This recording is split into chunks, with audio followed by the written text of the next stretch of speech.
DRG Kids।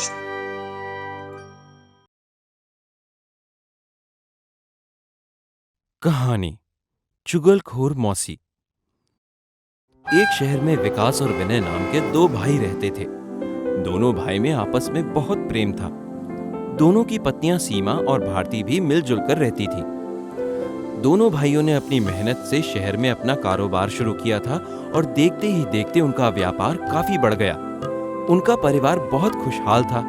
ऐसे ही एक दिन सुबह, अरे विनय, जल्दी करो, आज नए कारखाने का उद्घाटन है, हम लेट हो जाएंगे। हाँ भैया, चलिए, मैं तैयार हूँ। तभी सीमा और भारती अपनी अपनी आरती की थाली लेकर आती हैं। सीमा कहती है, अरे थोड़ा रुकिए, टीका लगा कर जाइए आप लोग, सब शुभ मंगल होगा। फिर दोनों पत्नियां अपने अपने पतियों को टीका लगाकर उनकी आरती उतारती हैं। दोनों चले जाते हैं। चलो भारती, अब हम दोनों बाहर घूम कर आते हैं। हाँ दीदी, घर के सारे काम हो गए हैं, आज थोड़ा शॉपिंग करते हैं। हाँ हाँ चलो। दोनों मार्केट जाती हैं और शॉपिंग करती हैं। इधर शहर से दूर एक गांव में विकास और विनय की मौसी कांता रहती है। उसका एक बेटा है दीपक। दोनों माँ बेटे दूसरों की सफलता से जलते ही रहते हैं। वो बातें करते हैं। आपको कुछ पता चला माँ? किस बारे में बेटा? विकास और विनय भैया ने शहर में नया कारखाना खोला है। लगता है बहुत पैसे कमा लिए हैं। अच्छा, लेकिन ऐसा क्या काम कर रहे हैं दोनों? तभी मौसा जी वहाँ आते हैं और दोनों की बात सुनकर कहते हैं, भाई मानना पड़ेगा, इतने कम समय में दोनों भाइयों ने इतना बड़ा कारोबार खड़ा कर दिया है और दोनों की पत्नियां भी मिलजुल कर रहती हैं। परिवार हो तो ऐसा। ये सुनकर कांता कहती है, अजी, आपको दूसरों के ही बेटे अच्छे लगते हैं, हमारा दीपक क्या किसी से कम है? अरे तुम नाराज क्यों होती हो? आखिर वो दोनों भी तो तुम्हारे बहन के ही बेटे हैं ना। चलो ठीक है, अब खाना लगा दो, बहुत भूख लगी है। कुछ दिनों बाद कांता अचानक शहर विकास और विनय के घर आती है। अरे मौसी जी, आप अचानक कैसे आना हुआ? सब ठीक तो है ना? मुझे फोन कर दिया होता, मैं आपको लेने आ जाता। अरे अब तुम दोनों इतने बड़े आदमी बन गए हो, अब तुम्हारे पास समय कहाँ रहता होगा। मुझे तुम लोगों की बहुत याद आ रही थी, इसलिए मिलने चली आई। ये तो आपने बहुत अच्छा किया। आपको देखकर हम लोग बहुत खुश हैं। अब आप हमारे साथ ही यहाँ कुछ दिन रहिए। हाँ बेटा, अब मैं कुछ दिन यहीं रहूंगी। उनके घर के ठाट बाट देखकर मौसी की आंखें फटी की फटी रह जाती हैं। उसे बहुत जलन भी होती है। वाह, क्या बड़ा घर बनवाया है। आज दीदी होती तो अपने बेटों की तरक्की देखकर कितना गर्व महसूस करती। हर तरफ तुम दोनों भाइयों की ही चर्चा होती रहती है। हाँ, आप तो हमारी माँ जैसी हैं मौसी जी। आप आ गईं, ये हमारा सौभाग्य है। कांता अब वहीं रहने लगी और वो यही सोचती थी कि कैसे इन लोगों में फूट डालूं। फिर एक दिन मौका पाते ही उसने सीमा से कहा, अरे ओ सीमा, तुझे अपनी और अपने बच्चे की भविष्य की कोई चिंता है कि नहीं? क्यों मौसी जी, आप ऐसा क्यों कह रही हैं? अरे मेरी भोली बहू, तू तो सच में बहुत भोली है।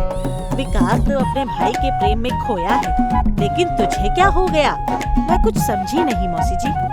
ये कारखाना, ये सारी दौलत सब तेरे और तेरे बच्चे की है। विनय तो मुफ्त में मजे ले रहा है। सारी मेहनत तो बेचारा विकास करता है। मेरा विकास ना बचपन से ही मेहनती है। हाँ, ये आप क्या कह रही हैं? सही कह रही हूँ। आज तो सब अच्छा लग रहा है, लेकिन बाद में देखना, ये विनय और भारती तुम लोगों का सब हड़प लेंगे। मेरा काम था तुझे समझाना, आगे तेरी मर्जी। फिर मौसी भारती से भी यही बात करती है। मौसी की बातों से सीमा और भारती पर इतना असर होता है कि दोनों को रात भर नींद नहीं आती है। कहीं मौसी की बात सच हुई तो मुझे कुछ करना होगा। इधर भारती भी यही सोच रही है। क्या ऐसा हो सकता है? लेकिन मौसी ने कहा है तो कोई बात होगी ही। अगले दिन दोनों एक दूसरे से कटी कटी रहती हैं। कुछ दिनों के बाद दोनों के बीच में छोटी छोटी बातों को लेकर कहासुनी शुरू हो जाती है। मौसी को ये देखकर बहुत अच्छा लग रहा था। कुछ दिनों बाद सीमा विकास से कहती है, सुनिए जी, मुझे लगता है कि अब हमें और विनय भैया को बंटवारा कर लेना चाहिए। अब उन्हें भी अपने दम पर कुछ करना चाहिए। ये कारोबार आपने शुरू किया था। कैसी बात कर रही हो? विनय मेरा छोटा भाई है, उसे संभालना मेरी जिम्मेदारी है और तुम कहती हो कि मैं उससे अलग हो जाऊं? हाँ, वैसे भी कभी न कभी तो ये होना ही है, तो आज क्यों नहीं? मैं अपने बच्चे के हिस्से की दौलत किसी से नहीं बांटूंगी। दूसरी तरफ भारती भी विनय से अलग होने की जिद करती है और देखते ही देखते दोनों तरफ कहासुनी बढ़ जाती है। और एक दिन विकास विनय से कहता है, विनय मैं चाहता हूँ कि हम दोनों भाइयों को घर का बंटवारा कर लेना चाहिए। जो भी संपत्ति है हम आपस में बांट लेते हैं। विनय भी यही चाहता था। फिर अगले दिन दोनों भाइयों में सारी संपत्ति का बंटवारा हो जाता है। विनय अपना अलग व्यवसाय शुरू कर लेता है। दोनों भाइयों को अलग कर मौसी मन ही मन बहुत खुश होती है। इसी तरह कुछ दिन बीत जाते हैं। एक दिन, क्या हुआ जी? कुछ दिनों से देख रही हूँ आप कुछ परेशान हैं। क्या बात है? क्या बताऊं सीमा, सारा व्यापार खत्म होता जा रहा है। अब पहले जैसी आमदनी नहीं रही। कर्जदार रोज आकर तकाजा करते हैं। मुझे तो सिर्फ अच्छा माल तैयार करना आता है। विनय की तरह माल बेचने की कला मुझ में नहीं है। इतना कहकर विकास अपने कमरे में चला जाता है। दूसरी तरफ भारती भी विनय से यही सवाल पूछती है। क्या बात है? इतने परेशान क्यों लग रहे हो? कुछ मत पूछो भारती, ये नया व्यापार मेरे बस की नहीं है। मुझे तो बस माल बेचना आता है, लेकिन अच्छा माल तैयार करना विकास भैया को ही आता है। आजकल तो इतनी आमदनी भी नहीं हो पा रही कि छोटे मोटे खर्चे भी निकाल सकूं। विनय उदास होकर बैठ जाता है। फिर एक रात जब सीमा मौसी के लिए पानी लेकर उनके कमरे के पास पहुंचती है, तभी जोर से मौसी की आवाज सुनती है। वो जोर जोर से हंसते हुए किसी से फोन पर बात कर रही थी।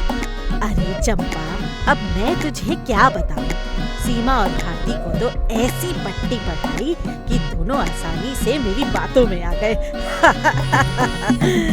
विनय और विकास दोनों जोरू के गुलाम निकले। हाँ।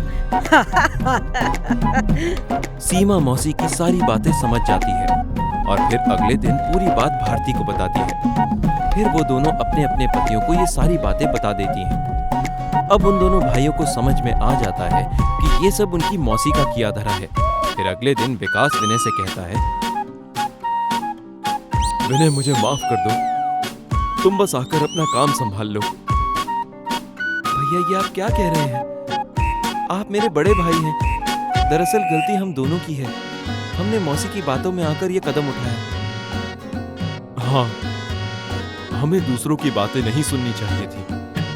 हमारी सफलता साथ मिलकर रहने में है। हम अकेले अकेले सफल नहीं हो सकते।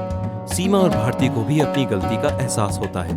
वो दोनों भी एक दूसरे से माफी मांगती हैं। मुझे माफ कर दो भारती, मैं मौसी जी की बातों में आ गई थी। नहीं दीदी, गलती मुझसे भी हुई है। मैंने भी मौसी की बातों पर विश्वास कर लिया, लेकिन अब हम उनको यहाँ एक पल भी नहीं रुकने देंगे। ये कहकर दोनों मौसी के पास जाती हैं और कहती हैं, मौसी जी, हमें माफ कीजिए, लेकिन अब आप यहाँ से चली जाइए और आज के बाद यहाँ तभी आइएगा जब आपको सच में हमारी चिंता हो।